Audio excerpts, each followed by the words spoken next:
वसुदेवम सुतम देवम कंस चाणूरमर्दनम देवकी परमानंदम कृष्णम वंदे जगत गुरु। जय श्री कृष्ण। जय मां भगवती। चैत्र मास शुक्ल पक्ष प्रतिपदा नव वर्ष विक्रमी संवत 2081 चैत्र नवरात्रों की आज से शुरुआत हो गई है। आप सभी को, आप सबके परिवार वालों को बहुत बहुत शुभकामनाएं। सर्वे भवन्तु सुखिन, सर्वे भवन्तु सुखिन, सर्वे भवन्तु सुखिन। भगवान सबका जीवन सुख में और शांति में हो, यही प्रार्थना है।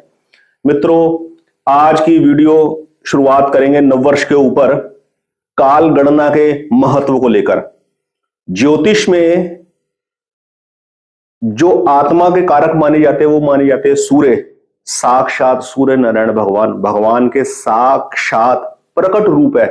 हम भगवान को अपनी इन संसारी आंखों से रोज दर्शन कर सकते हैं।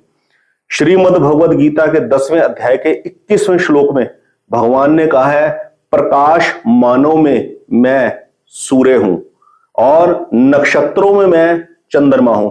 अर्थात 27 के 27 नक्षत्रों के ऊपर जो मेन केंद्र बिंदु माने जाते हैं वो माने जाते हैं चंद्र, और चंद्र की गणना से ही मुहूर्त को कैलकुलेट किया जाता है। तो भगवान ने ये दोनों विभूतियां अपनी बताई हैं, सूर्य भी और चंद्र भी। वैसे तो कण कण ही भगवान है, कण कण में ही भगवान है, लेकिन बात को समझने के लिए केंद्र बिंदु ये है कि काल की गणना सूर्य की गति से देखी जाती है। और आज मैं आपको एक ऐसा मेथड बताऊंगा जो बहुत ही यूनिक है और सटीक यूजफुल है। इसको आप डेली रूटीन लाइफ में जरूर आजमाएं और इसका लाभ उठाएं। देखिए, एक घड़ी 24 मिनट की मानी जाती है, एक घड़ी 24 मिनट की मानी जाती है, और 2 घड़ी का एक मुहूर्त बनता है। 2 घड़ी 48 मिनट्स की, एक घड़ी 24 मिनट की, तो 48 मिनट का एक मुहूर्त कहलाता है, एक मुहूर्त।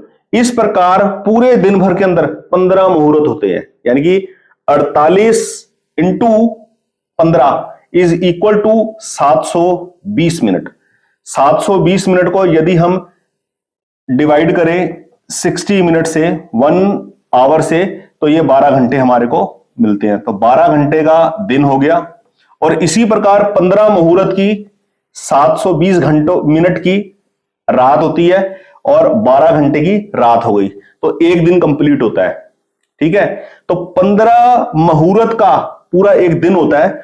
इसको 5 हिस्सों में डिवाइड करते हैं हमारे शास्त्रों के हिसाब से, जो हमारे को शास्त्रों से शिक्षा मिलती है। पृथ्वी के जिस हिस्से पर हम हैं, जब पृथ्वी रोटेट होती हुई सूर्य के सामने आती है, तो उस क्षण को हम सूर्य उदय के नाम से जानते हैं।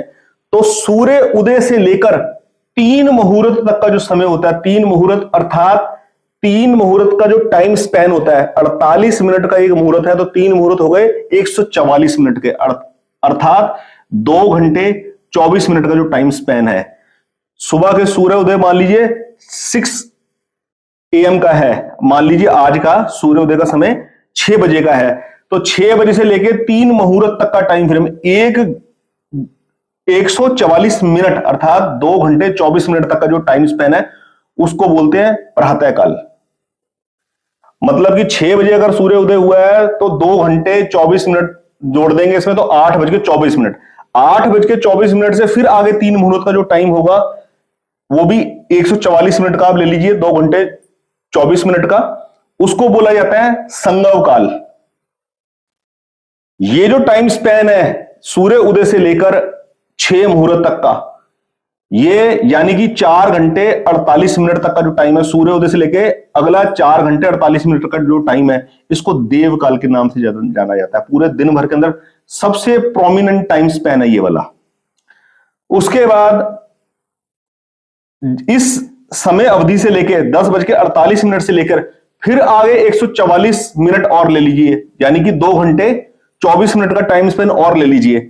उस समय अवधि को बोला जाता है मध्याह्न काल। इसको मनुष्य काल के नाम से पुकारा जाता है। उस टाइम स्पैन से लेकर अगले 3 मुहूर्त फिर आगे का टाइम ले लीजिए, यानी कि 2 घंटे 24 मिनट और आगे का टाइम ले लीजिए, उसको बोला जाता है अपराह्न काल। ये पितरों का काल कहलाता है। ये 2 घंटे 24 मिनट का जो टाइम है ये पितरों का समय अवधि कहलाती है।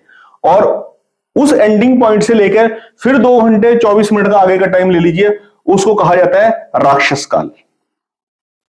तो सीखने वाली जो बात है, वो सीखने वाली बात यह है कि लाइफ में जो भी शुभ काम करना है, कोई भी शुभ काम करना है, कोई दुकान की शुरुआत करनी है, कोई शोरूम की बिगिनिंग करनी है, कोई बिजनेस डील करनी है, कुछ भी काम से रिलेटेड कोई फाइल प्रोसेस में डालनी है, तो जो टाइम चूज किया जाए वो सूर्य उदय से लेके मध्याह्न काल तक का टाइम चूज किया जाए।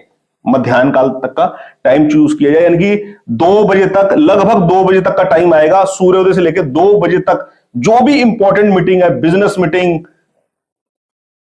किसी भी प्रकार की रिलेशनशिप से रिलेटेड मीटिंग, कोई रिलेशनशिप की बात चल रही है, कहीं बच्चों की विवाह शादी की बात चल रही है, तो मीटिंग का जो टाइम स्पैन है वो दिन के उजाले में रखा जाए, सूर्य अस्त के बाद का समय ना रखा जाए।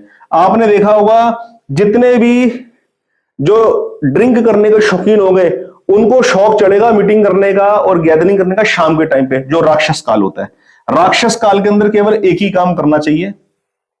ये जो मीटिंग्स है किसी भी काम से रिलेटेड, अपने जीवन के हर शुभ कार्य की जो मीटिंग है वो देव काल में और मनुष्य काल में कर लेनी चाहिए। पितृकाल में कीजिए कोई भी प्रकार का दान पुण्य। अगर आपने कोई कंबल वगैरह बांट रहे हैं, गरीब बच्चों को बिस्किट, खाना, रोटी वगैरह बांट रहे हैं, तो वो पितृकाल का टाइम स्पेन आप चूज कीजिए, पितृकाल के अंदर आप कर सकते हैं। ठीक है, ये अच्छा आइडियल टाइम माना जाता है। राक्षस काल का इस्तेमाल है, राक्षस काल का इस्तेमाल किया जाए केवल और केवल पूजा अर्चना के लिए, भगवान की पूजा अर्चना की जाए शाम के संध्या काल के समय में। ये है मेन मुहूर्त काल की अवधि को समझने का मेन पर्पस। किस प्रकार पूरे दिन भर के 12 घंटों को 15 मुहूर्तों में बांटा गया है, और 15 मुहूर्तों के अंदर 5 अलग अलग स्पैन है, देवकाल, मनुष्यकाल, पितरकाल और राक्षस काल।